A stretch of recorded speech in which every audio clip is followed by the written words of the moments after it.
बच्चे माँ बाप को नहीं पहचान पाते।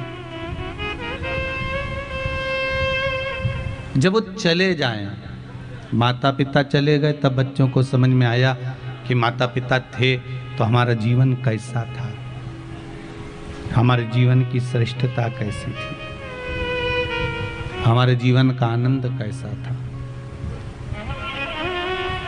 एक बात पहले भी कथा में कही, आज फिर कहते हैं कि माता पिता एक कल्प वृक्ष की तरह है।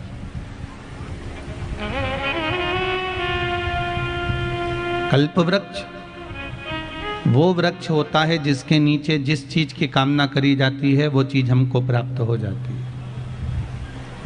एक व्यक्ति जंगल में से जा रहा था, जाते जाते एक वृक्ष के नीचे रुक गया।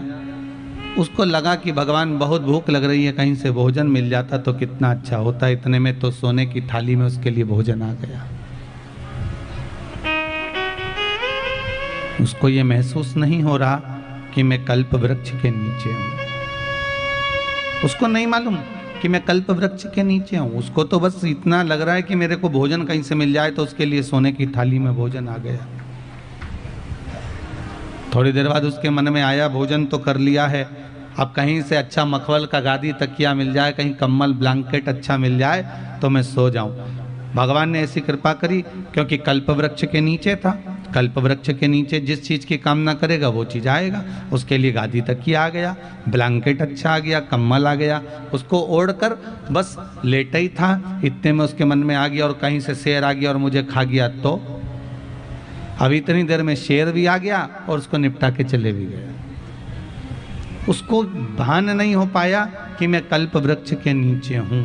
कल्प वृक्ष के नीचे जिस चीज की हम कामना करते हैं, कल्प वृक्ष के नीचे हम जिस वस्तु को सोचते हैं, कल्प वृक्ष के नीचे हम जिस चीज की कामना में डूबे रहते हैं वो हमारे सामने आ जाती है।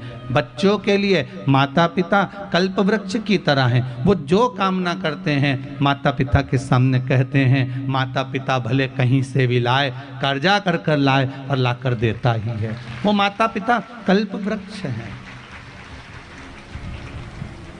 वो माता पिता कल्प वृक्ष की तरह होते हैं। उनको पहचानना कठिन है, उनको जानना कठिन। पत्नी पति को नहीं पहचान पाती, पति पत्नी को नहीं पहचान पाता।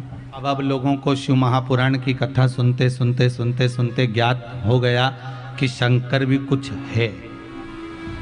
नहीं तो इससे पहले तो लोगों ने शिव जी को ऐसा दबा दिया था कि शिव जी के मंदिर में लोग नहीं जाते थे। केवल एक सावन के महीने में चले गए तो चले गए, एक शिवरात्रि पर चले गए तो चले गए, इसके सिवाय कोई शिव मंदिर में जाना नहीं पसंद करता था। मालूम पड़े शंकर जी के मंदिर में भी जाओ तो मालूम पड़े बाहर ही कुत्ता ही बैठा रहता था, कोई अंदर ही प्रवेश नहीं करता था। शिव मंदिर में इतनी धूल जमी होती थी, इतना कचरा पड़ा होता था कि लोग शिव मंदिर में नहीं जाते थे अंदर। पर अब पहले लोग शिव को भी नहीं पहचानते थे। शंकर को जानने में इनको पूरा जीवन लग गया, शिव को पहचानने में पूरा जीवन निकाल दिया।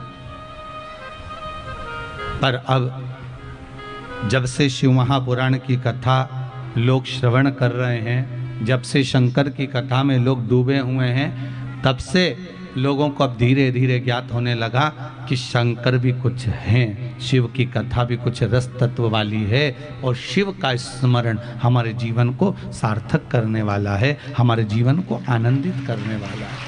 तब ज्ञात हुआ कि शंकर कुछ है।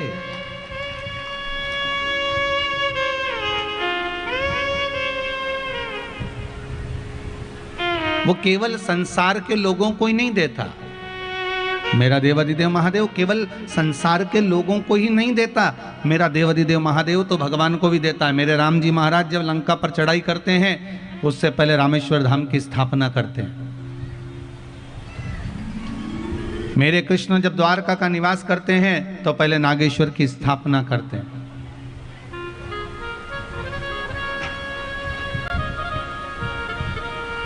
वो केवल मनुष्य को, मानव को, संसार के लोगों को ही प्रदान नहीं करता, वो तो भगवान को भी देता है। भगवान विष्णु को लक्ष्मी जी दे दी, सुदर्शन चक्र दे दिया, ब्रह्मा जी को वेद दे दिए, इंद्र को ऐरावत दे दिया, इंद्र को सुंदर कामधेनु दे दी। ऐसा कौन है जिसको नहीं दिया? चोर को कुबेर बना दिया। फिर हमें क्यों खाली छोड़ेगा वो? फिर हमको क्यों छोड़ देगा? वो देने में कमी नहीं रखता। ना देवताओं को देने में कमी रखी उसने, स्वयं विष पिया है और देवताओं को अमृत दिया है। स्वयं ने विष पिया और देवताओं को अमृत दिया। और तुम्हें कोई ले जाके अमृत दे दे और विष दे दे कि ये दोनों चीज तुम्हारे पास में है, तुम भी क्या करोगे? यही तो करोगे, अमृत खुद रख लोगे और विष दूसरे को दे दोगे। पर शंकर भगवान के पास दोनों चीज आई, अमृत भी ला कर दिया और विष भी ला कर दिया। बताओ क्या पियोगे? क्या दें हम आपको? शंकर भगवान कहते हैं काम करो, अमृत तुम पी लो, विष मुझे दे दो, क्योंकि मुझे मालूम है ये विष कोई नहीं पिएगा, ये विष कोई पी भी नहीं सकता। ये विष आप मुझे दे दीजिए,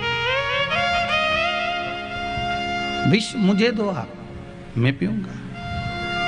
क्योंकि जो अमृत पीता है वो देव कहलाता है, जो विष पीता है वो महादेव कहलाता है। कोई विष पीने वाला कोई साधारण नहीं हो सकता। जिसने बहुत बहुत पिया है महाराज, उस विष को, देवों को अमृत तत्व की प्राप्ति होती है। भगवान शंकर विष अपने पास इसलिए रखते हैं क्योंकि तुम बर्बाद मत होना, तुम नष्ट मत होना, मैं अपने पास में रखता हूं उसको। सार से जीतने के लिए, इस मानव जीवन को परमात्मा को समर्पित करने के लिए, इस आत्मा को ही हमें कृष्ण बनाना पड़ेगा और इस आत्मा को ही हमें अर्जुन बनाना पड़ेगा।